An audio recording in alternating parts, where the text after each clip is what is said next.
ലൈവിലാണെങ്കിൽ അഭിഷേക് നന്ദനയും കൂടി ഇരുന്ന് സംസാരിക്കുന്നുണ്ട്. അപ്പോൾ അവർ സംസാരിക്കുന്നത് നോമിനേഷനെ കുറിച്ചിട്ടാണ്.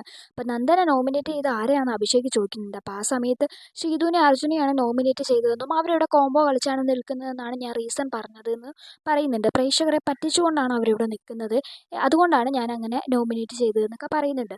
അപ്പോൾ അഭിഷേക് പറയുന്നുണ്ട്, ആ നല്ല കാര്യം, നീ അങ്ങനെ ചെയ്തത് നന്നായി. നീ എന്തായാലും പറഞ്ഞ ഡയലോഗ് ഇപ്പോൾ പുറത്ത് ഹിറ്റ് ആവാനുള്ള ചാൻസ് ഉണ്ട്, കോംബോ കളിച്ച് നിൽക്കുന്നവരുടെ കാര്യമായതുകൊണ്ട് അങ്ങനെയൊക്കെ പറയുന്നുണ്ട്. അപ്പോഴത്തേക്കും നന്ദന പറയുന്നുണ്ട്, എനിക്ക് അവരിവിടെ വെറുതെ പ്രേക്ഷകരെ പറ്റിക്കുന്ന പോലെയാണ് എനിക്ക് തോന്നുന്നത് എന്നൊക്കെ ഇങ്ങനെ നന്ദന പറയുകയാണ്.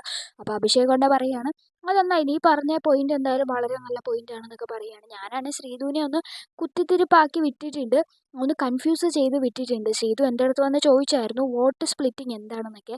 അപ്പോൾ ഞാൻ പറഞ്ഞായിരുന്നു, ഈ കോംബോ കളിച്ച് നിൽക്കുന്നവരിൽ ചിലപ്പോൾ ഒരാൾക്ക് വോട്ട് കുറയാനും കൂടാനും ഒക്കെ ഉള്ള സാധ്യതയൊക്കെ ഉണ്ട്.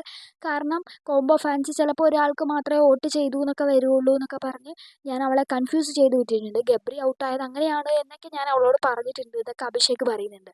അപ്പോൾ അഭിഷേക് ആണെങ്കിൽ എല്ലാത്തിൻ്റെയും ഇടയ്ക്ക് ഒരു ചെറിയ കുത്തിത്തിരിപ്പൊക്കെ കൊടുക്കുന്നതാണ് അഭിഷേകിൻ്റെ ഇപ്പം നിലവിലുള്ള ഒരു ഗെയിം എന്ന് പറഞ്ഞാൽ.